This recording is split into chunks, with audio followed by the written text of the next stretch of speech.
찬양 감사를 드립니다. 희망이라고 하는 것은 우리가 살아가는 우리의 일상 속에서 꼭 필요한 또 하나의 삶의 의미라고 우리는 생각합니다. 그렇기 때문에 우리가 살아가면서 희망이 있다면, 아직도 우리에게 나에게 희망이 있다고 한다면 우리에게 닥쳐지는 그 삶의 어떠한 역경이나 고난이나 아픔이나 시련이나 또 실수나 실패나 이 모든 것들도 우리 능히 이겨낼 수가 있습니다. 이겨낼 수 있는 것은 바로 희망이 있기 때문에 그렇죠. 그렇기 때문에 희망이라고 하는 것은 우리의 삶의 원천이기도 하고요. 그 희망이라고 하는 것은 우리의 삶의 에너지이기도 합니다. 그렇기 때문에 우리가 살아가는 삶 속에서의 이 열악한 환경이 정말 고된 환경, 절망스러운 그러한 여러 가지 어려움들이 우리를 넘어뜨리는 것이 아니고, 사실은 그 희망이라고 하는 것이 사라질 때, 그때 비로소 우리가 삶의 의미를 잃어버리게 되는 것이죠. 또한 이 마음의 상처 같은 것들, 또 심하면 이제 우울증 같은 경우들, 왜 우리가 살아가야 되느냐.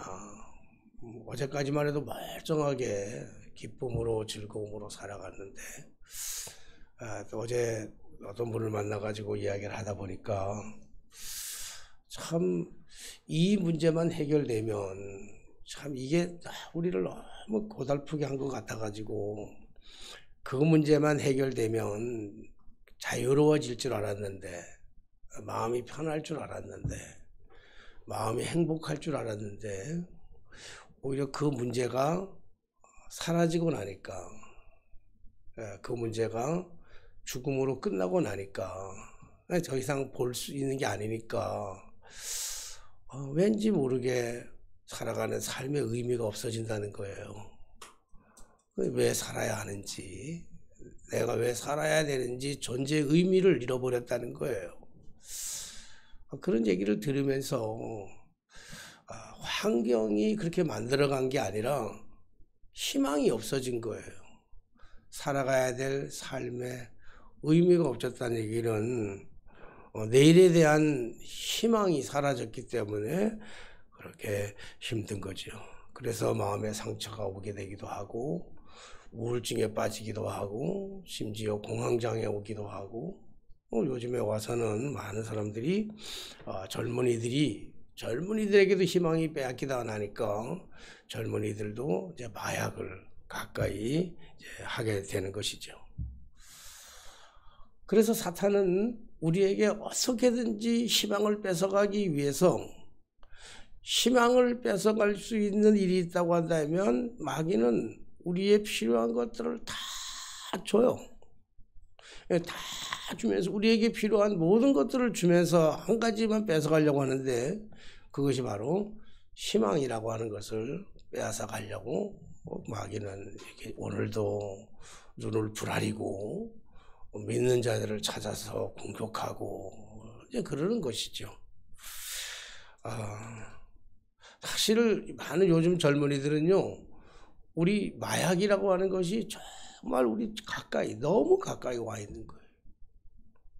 태국은 이 마약을 대마를 합법화했잖아요. 합법화. 법으로 대마하는 거는 법으로 합법화를 시켰어요. 그래서 이 태국을 요즘 가면 그냥 마트에 가가지고 대마도 살 수 있고 마약도 살 수 있어요. 그리고 이 마약이 어디까지 침범되어 있는가 하면 껌이나 초콜릿이나 사탕 같은 데에다가도 거기에 들어가가지고 얼마든지 그거를 사 먹을 수 있어요. 싼 값에. 마약을 아주 싼 값에 사가지고 환각 증세를 일으키고, 그것이 이제 조금씩 이제 진해지고 또 진해지다 보면 결국은 이제 마약에 중독이 되게 되면 마약이 없이는 살아갈 수 없을 만큼 그렇게 되는데, 왜 그런가 하면 왜 그렇게 젊은이들이 마약을 가까이 하고 있는가 하면 뭐 젊은이들뿐만 아니잖아요. 그래서 우리나라 좀 사람들이 태국을 여행 가가지고, 태국 가기 얼마나 쉽습니까 요즘은. 뭐 돈 몇 푼 가지고 태국에 가야 여행 가가지고 그냥 마약을 즐기다가 오는 거예요. 음식에도 다 마약이 들어가 있고.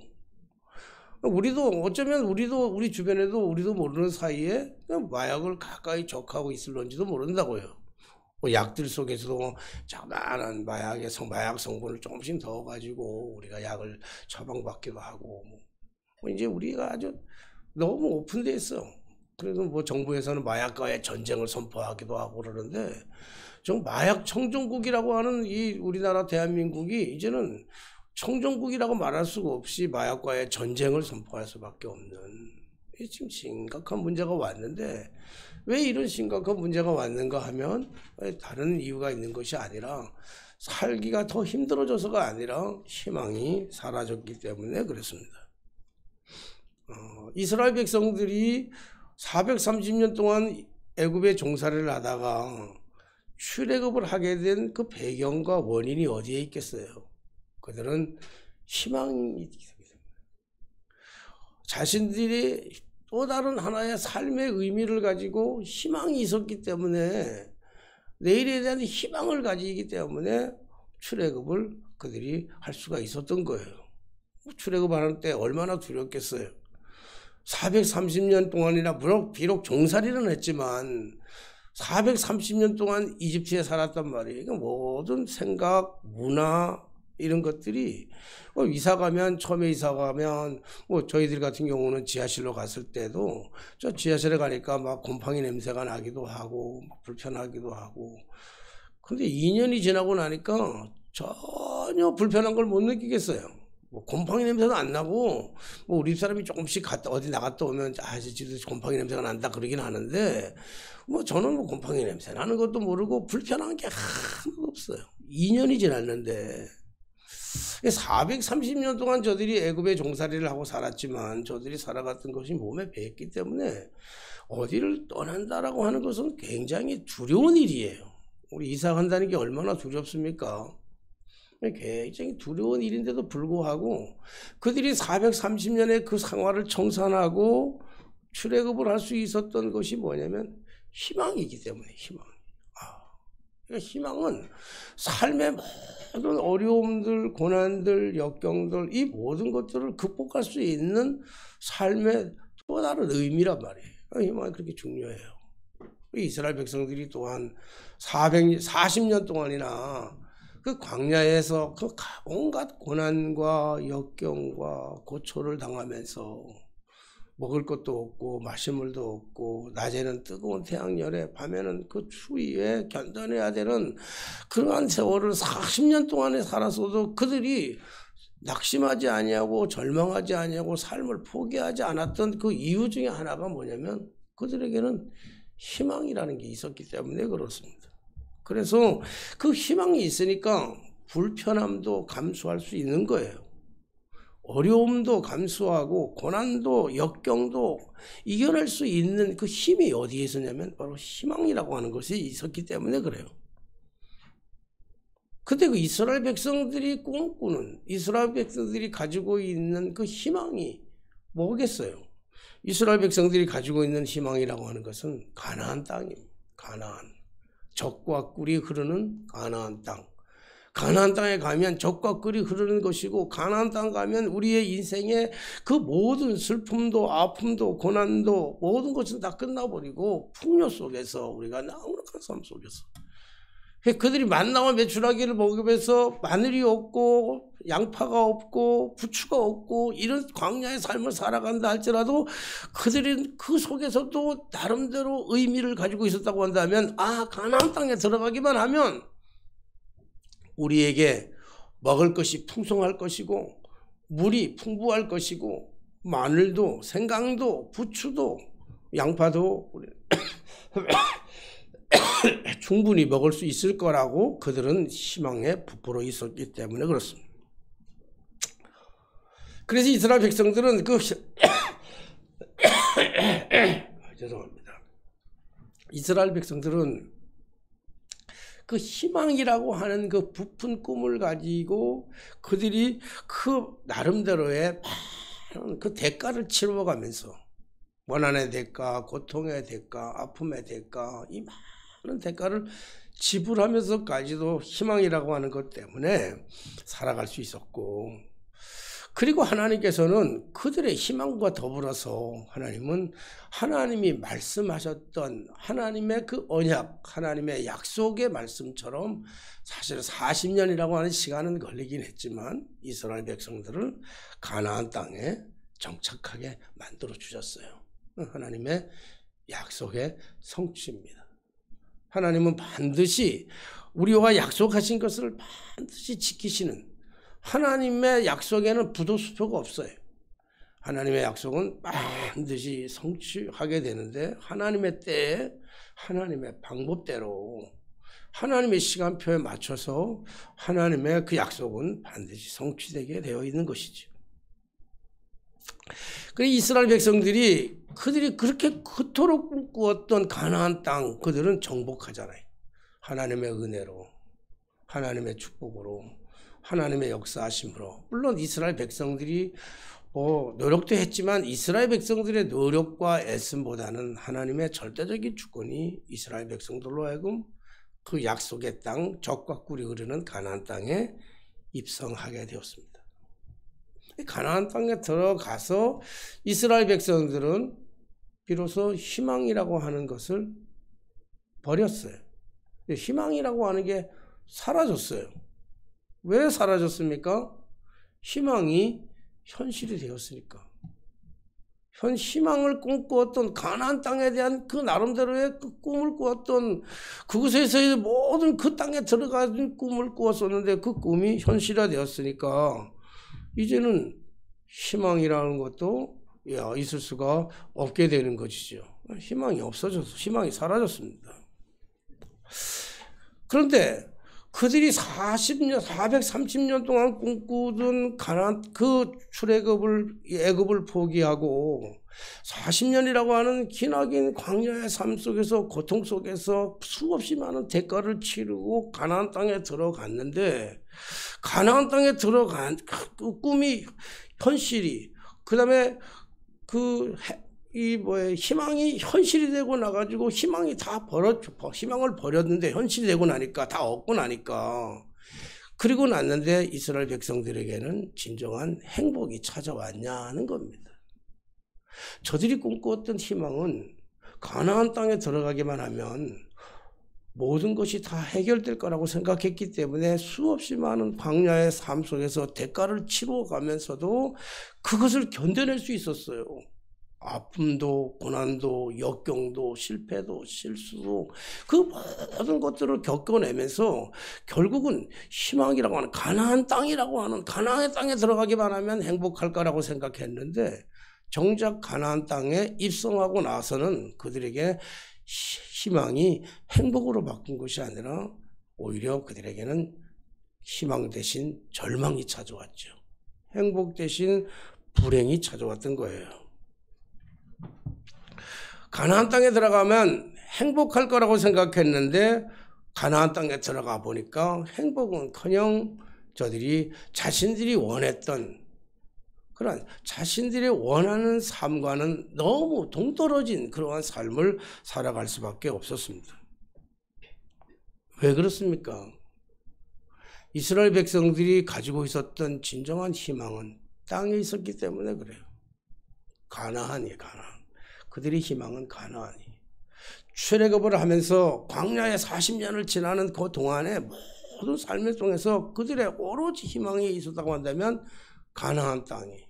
가나안에 들어가면 행복할 것이다. 가나안에만 들어가면 모든 문제가 해결될 것이다. 가나안에 들어가면은 우리가 가난했던 문제가 해결될 것이다. 가나안 땅에는 젖과 꿀이 흐르는 그런 땅이었기 때문에 땅이니까 그 땅에만 들어가면 모든 문제가 해결된다고 생각했습니다.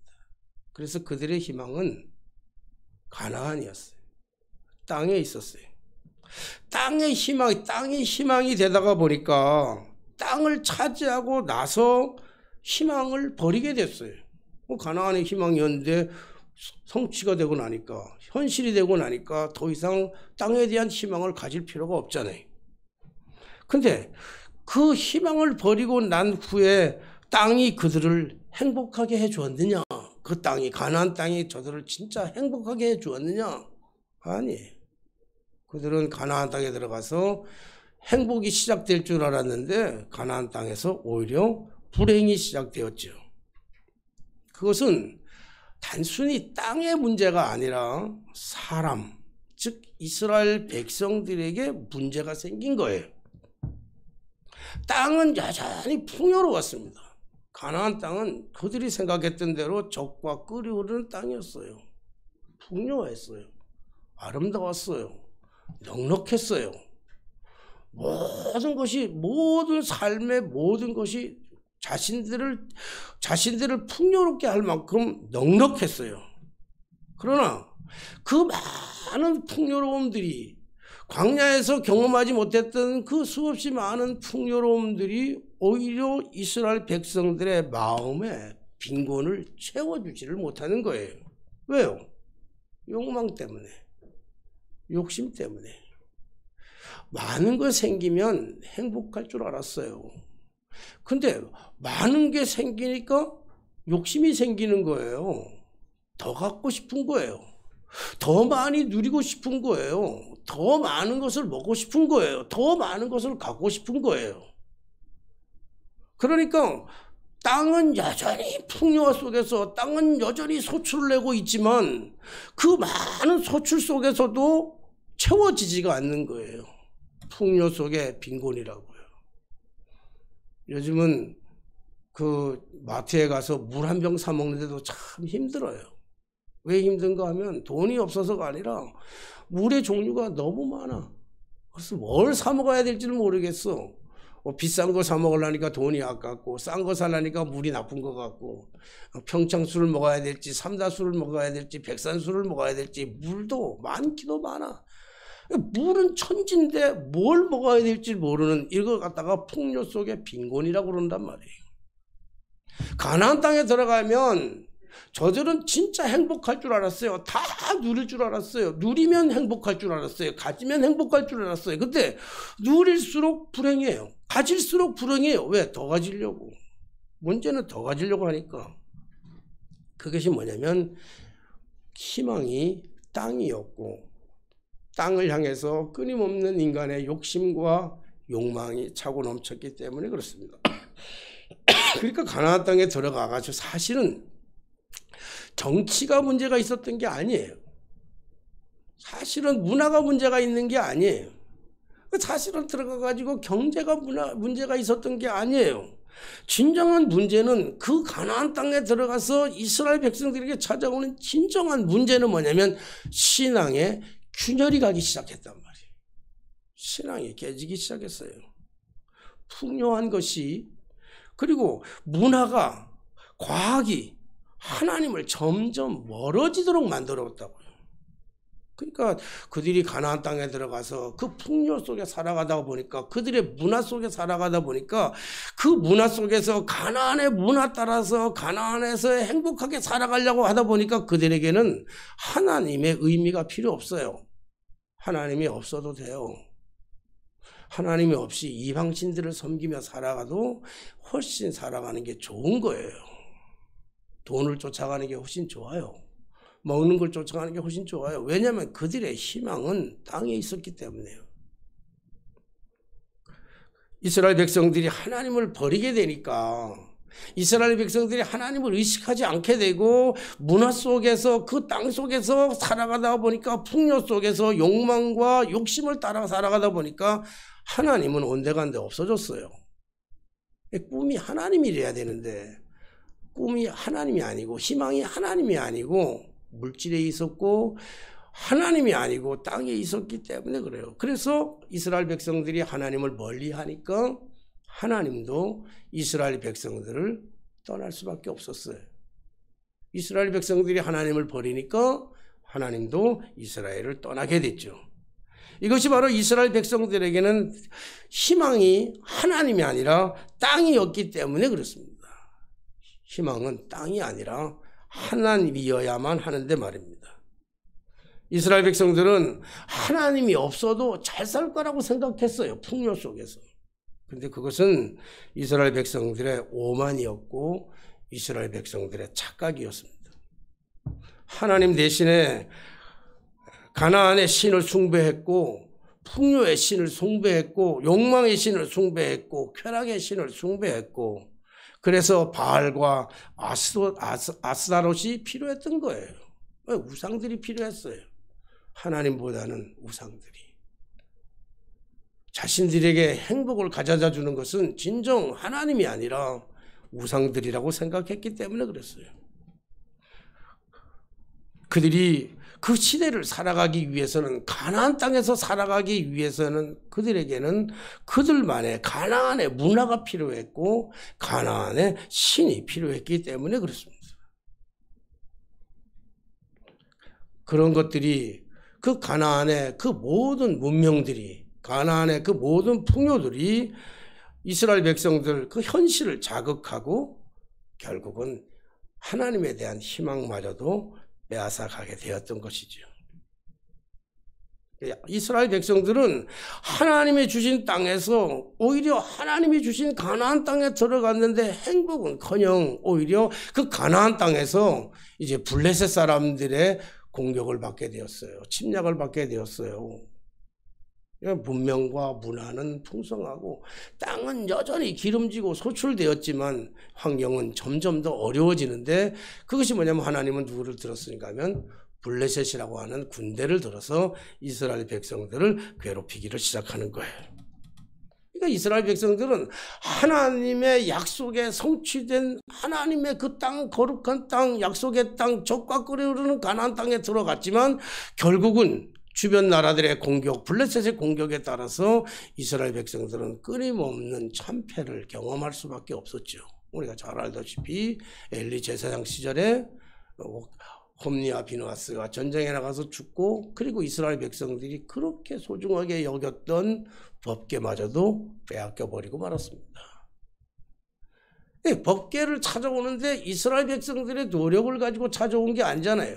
이스라엘 백성들이 애써서 노력하고 싸워서 쟁취해서 법궤를 뺏어온 게 아니라 하나님의 절대적인 관습과 하나님의 절대적인 주권이 그 속에 이 블레셋에게 임하니까 블레셋 사람들이 다곤 신전에다가 모셔놨다가 결국은 더 이상 법궤를 자기들이 모실 수가 없다고 생각해가지고 이스라엘 백성들에게 다시 돌려주잖아요. 그래서 다시 돌아왔을 때 법궤가 돌아왔을 때 기럇 여아림의 사람인 아비나답의 집에서 법궤를 한 20년 동안 섬기게 되죠. 성경에 오늘 말씀해 보면 20년 동안 섬기는 가운데서 이스라엘 백성들에게 평화가 찾아왔다. 그렇게 성경은 얘기하고 있어요. 자, 20년이 지나면서 이 그 고난과 가나안 땅에 들어가지고 이 어려운 역경 속에서 그 법궤를 다시고 모셔와서 한 20년이라는 세월이 지나가면서 백성들이 깨닫게 되는 거예요. 아, 문제가 무엇인지를 깨닫게 되는 거예요. 여러분, 몸이 아프면 제일 먼저 뭐가 필요해요? 몸이 아프면. 몸이 아프면 제일 먼저 진단이 필요하잖아요. 원인이 뭔지, 아픈데 원인이 뭔지. 우리 사람은 갑자기 요즘 뭐 무릎이 아프다고, 하루아침에 갑자기 무릎이 아프니까 뭐가 뭔지는 모르겠어요. 관절인지 류마티스인지 근데 뭐 류마티스 관절도 뭐 하루아침에 이렇게 아픕니까?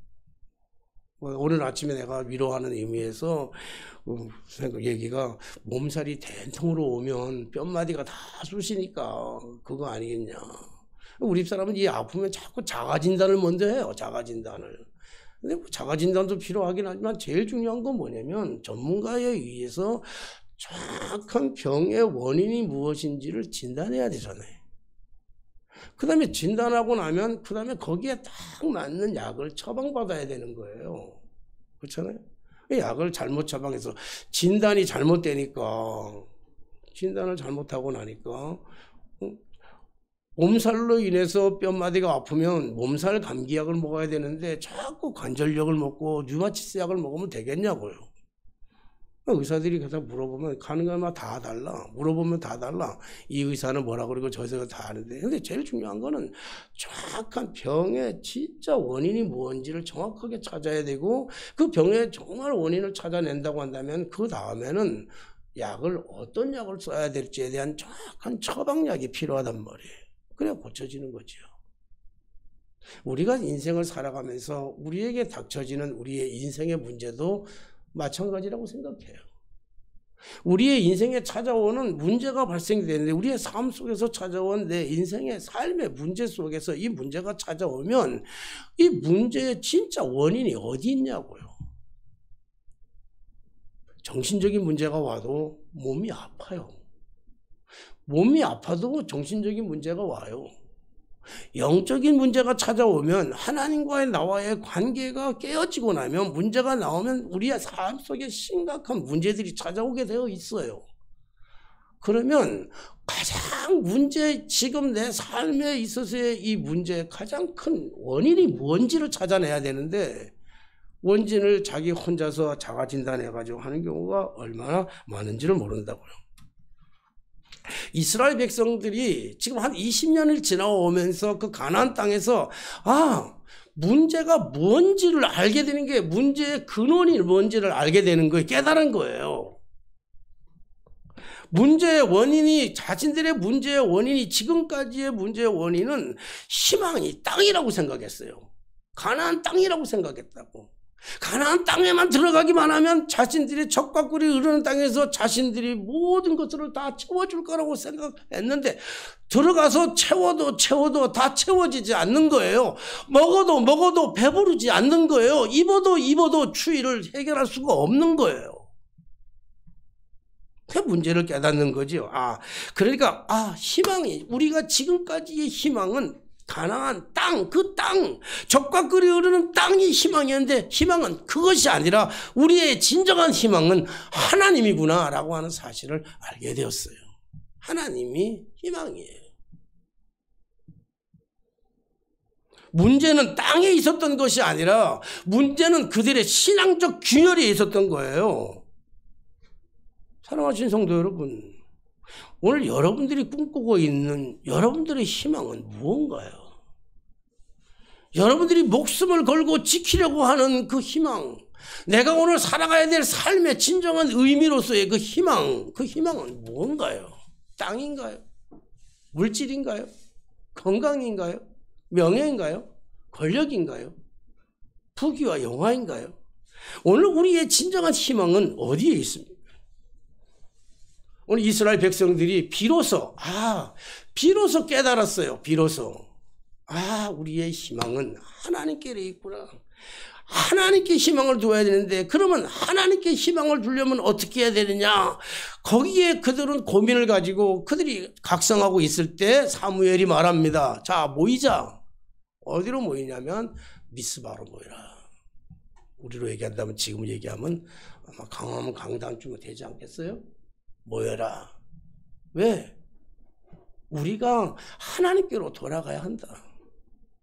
오늘 우리의 인생의 문제, 우리나라의 문제, 우리 역경, 시련, 환란, 고통, 이것은 먹는 것 때문이 아니라 정치, 경제, 문화, 사회의 문제가 아니라 우리가 하나님과 멀어졌기 때문에 하나님과 더 가까이 가자. 하나님 앞으로 더 가까이 가고 우리 하나님께로 돌아가자라고 하는 의미로서 미스바에 모이라고 그랬더니 이 시기에 통해 가지고 이스라엘 백성들이 다 미스바에 다 모였습니다.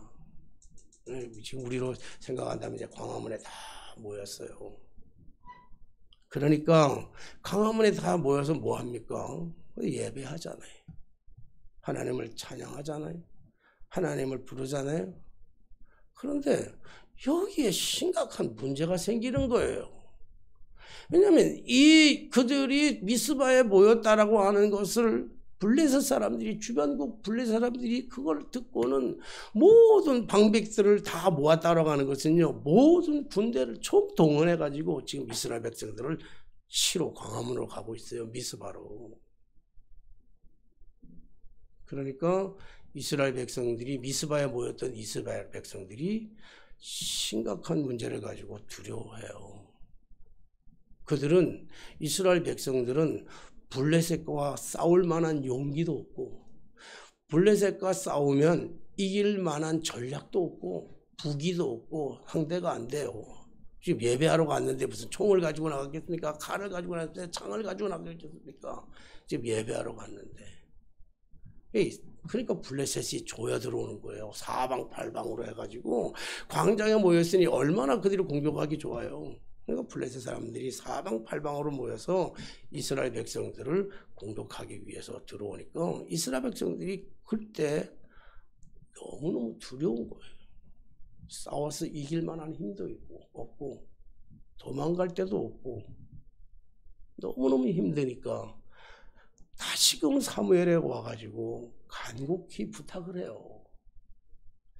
옛날 같으면 하나님을 부정하고 하나님을 떠나고 다른 블레셋에 굴복을 당하고 블레셋의 신을 찬양하고 이럴 텐데 이제는 그들이 깨닫고 나니까 아니다. 이 문제 진짜 문제는 우리가 하나님 앞으로 더 가까이 이럴 때일수록 우리가 하나님 앞으로 더 가까이 가야 되지 않겠느냐는 거예요. 하나님 앞에 문제가 발생할수록 어려운 문제가 발생할수록 하나님 앞에 더 가까이 가자. 그래서 사무엘이 여기 양을 어린 양 젖 먹는 어린 양 하나를 잡아다가 온전하게 번제를 드렸다. 다시금 진정한 마음으로 여기 번제를 드렸다 하는 얘기는요. 살아있는 예배를 하나님 앞에 드렸다는 거예요. 진정성을 가지고 형식적인 예배가 아닌 진정성을 가지고 하나님 앞에 예배를 드렸어요. 그리고 그들이 했던 건 뭐냐면 하나님 앞에 더 가까이 가기 위해서 저들이 했던 건 뭐냐면 부르짖어 기도했다는 거예요. 부르짖어 기도했더니 하나님께서 그들의 기도를 들으시고 그들의 기도에 응답하시는 하나님이신 줄로 믿습니다. 그랬더니 어떻게 됐나요? 오늘 성경에 읽었더니 그랬더니 어떻게 됐나요? 이스라엘 백성들은 칼 한 번 쓰지 아니하고 하나님께서 우레를 발해서 번개 우레를 발해가지고 그 예배드리는 그 순간에 블레셋의 모든 군대를 하나님께서 다 진멸하셨어요. 하나님께서 다 이기게 하셨다고요. 그래서 더 이상의 이스라엘 백성들에게 고난과 역경과 시련과 아픔이 아니라 여기에 보니까 진정한 평화가 찾아왔잖아요. 그리고 주변에 있는 다른 아모리 사람들까지도 다 이스라엘 백성들을 두려워하고 이스라엘 백성들에게는 더 이상의 전쟁은 없었어요. 하나님께서 지키셨잖아요. 그러니까 오늘 사무엘은 그때 이 모습을 영원히 후대에다가 남기기 위해서 그가 기념비를 세우면서 그 불렀던 이름이 뭡니까? 에벤에셀이라고. 에벤에셀이 뭐죠? 에벤에셀 뜻이? 에벤에셀은 알겠는데 하나님이 우리를 도우셨다. 사랑하시는 여러분, 우리를 지키시는 것은 물질이 아니고 우리를 지키는 건 경제, 문화가 아니고 정치가 아니라 하나님이신 줄로 믿습니다. 미스바로 모였다라고 하는 것은 어떤 의미입니까?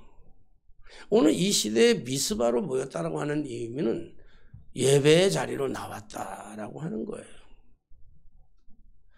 근데 참 이상하게 우리가 예배의 자리로 나오면 좋아야 되는데 그렇잖아요. 하나님 앞으로 더 가까이 나가면 좋아야 되는데 오히려 하나님 앞에 마음 잡고 굳건한 마음을 잡고 이제 예배의 자리로 내가 나가야 되겠다. 이제 기도의 자리로 나가야 되겠다. 이제 말씀의 자리로 나가야 되겠다. 그러면 찾아오는 게 뭐냐면 환난과 시련과 역경과 아픔과 괴로움과 수없이 많은 사단의 공격들이 우리를 찾아온다고. 이때가 중요한 거예요. 많은 사람들이 이때 흔들려요. 이때 넘어져요. 마귀는요, 우리가 예배하지 않으면 건들지도 않아요. 건들면 뭐 하겠어요? 영적으로 깨어있지 않은 사람 건들면 뭐 하겠어요. 그냥 자기 편인데.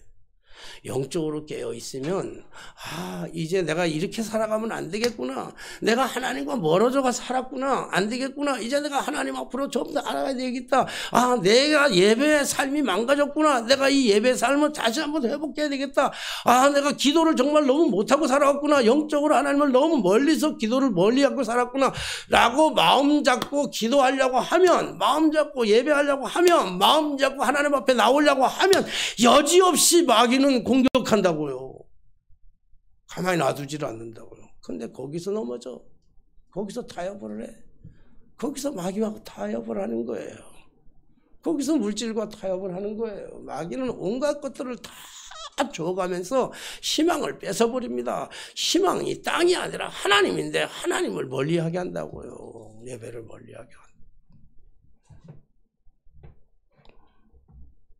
한다. 가난이 문제가 아니라, 사랑하신 여러분, 오늘 우리가 정말 이 코로나 시대에 예배가 다 무너져 버렸어요. 건강상의 이유를 가지고 비대면 예배를 해야 된다라고 하는 정말 그럴싸한 거예요. 그래야지. 우리 건강도 중요하죠.